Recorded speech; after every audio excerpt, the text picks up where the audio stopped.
Hey everyone, Zenit and viewers watching this, I'm Artie and welcome to another weekly gaming traffic, where I briefly show and tell about most interesting games that has been released in the first week of November 2016.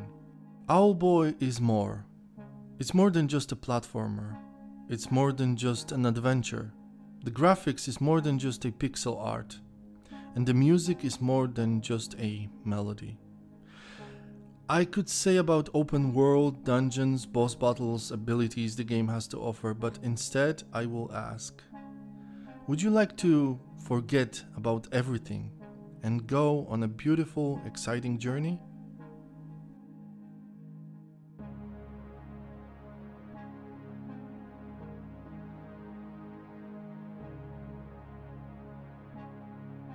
Super Dungeon Bros is very accurately called Dungeon Brawler. Fast-paced, action-centered, very light game, easy to play yet challenging to beat. Dungeons are randomly generated in 4 different sceneries, all wrapped in energizing graphics, top-down view and multiplayer if you don't want to rock alone.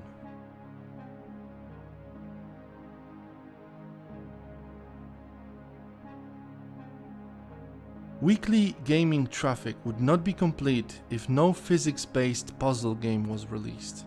Shift Orb is not only about rolling a ball, rolling a marble to exit avoiding obstacles. There are many cool physics-based puzzles to solve along the way. The game features 12 unique levels, for now, but developers say there's more content to come. You know those kind of games where you can build machines and the only limit is your imagination and graphic engine. You know those kind of games which never leave early access. Scrap mechanics. King Machine is this kind of game, but it's been fully released and it gives you a purpose and goals to build machines and all kind of inventions. Also, the game has a little story to tell. It all starts from waking up in an abandoned factory as a construction robot.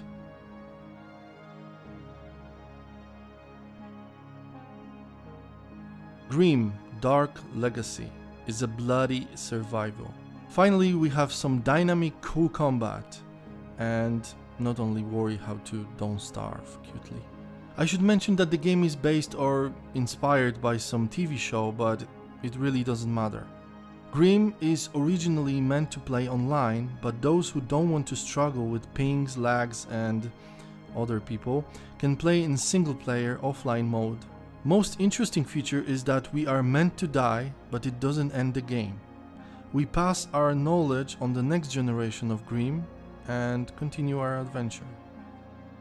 Metal Noise is addictive, very addictive. I made a separate gameplay video about it, so click and see for yourself. We don't see those kind of games coming out too often, do we? We are put in the cockpit of a interceptor, which is upgradable. Apparently, we are also in command of a fleet, so we not only fly in space to shoot down enemies, but we push some guys around. I mean, we give orders to prepare and execute tactical offense of our fleet in 14 campaign scenarios. The game supports mouse, keyboard, dual analog gamepads and VR.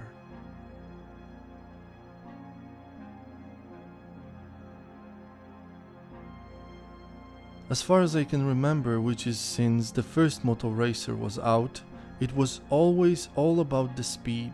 It was all about milliseconds of difference to break track records. It was all about reflex and millimeters to pass turns with extreme precision. If you are in the need for, if you like speed, competitive racing and motorbikes, this game is definitely worth checking out. Is it me or the title sounds wrong? Okay, I will put it this way. If you are new to city building genre, you never played but you'd want to, Citalis is affordable and simple enough for a start. Complicated city builders can be discouraging for newbies. This game is basic enough. Residential, commercial, and recreational areas are clearly separated into kind of islands. When you master Citalis, making virtual millions in your virtual city, it will surely make your life easier in more complex games of the genre.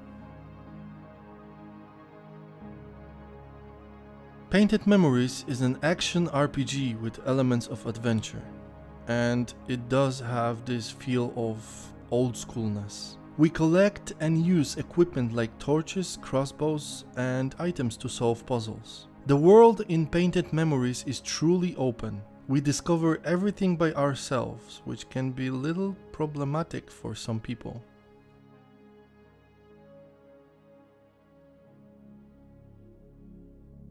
Bella? Bella? Dante, stop! Bella, new Call of Duty is out. Don't care. I met CL.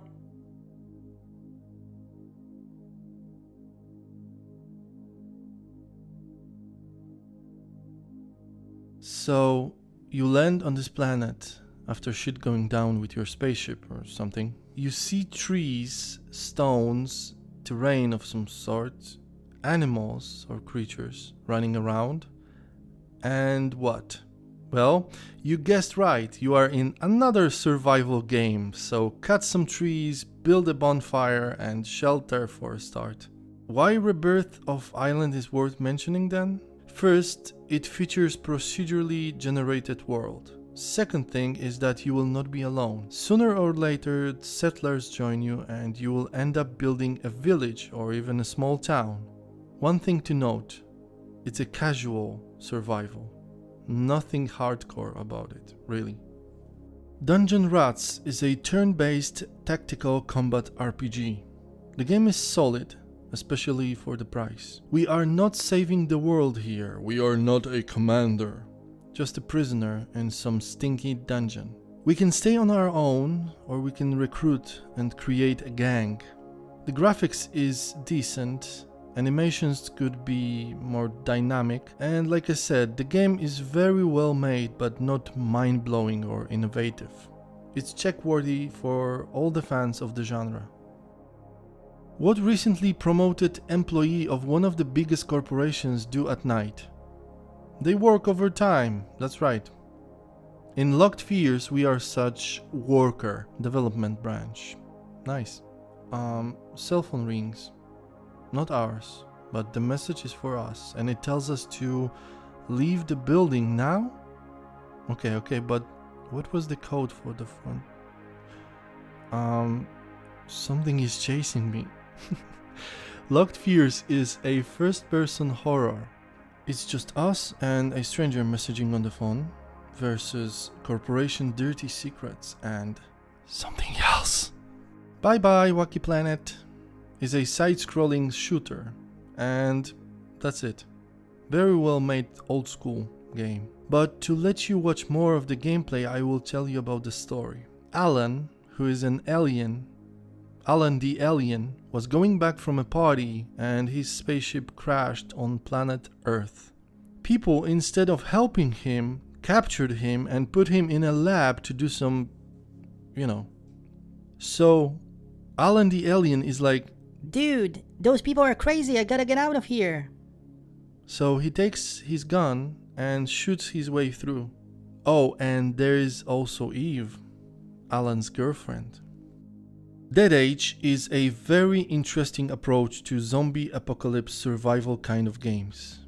Don't expect to run around searching for stuff with zombies on your back. The game is actually kind of point and click decision based with Final Fantasy like turn-based combat. On every step we have to decide whether to go to a place full of zombies but get lots of loot, or to go to less risky area and perhaps get ambushed, to help another team of survivors or kill them for their gear. The combat is dynamic and the game looks really, really nice, as you can see.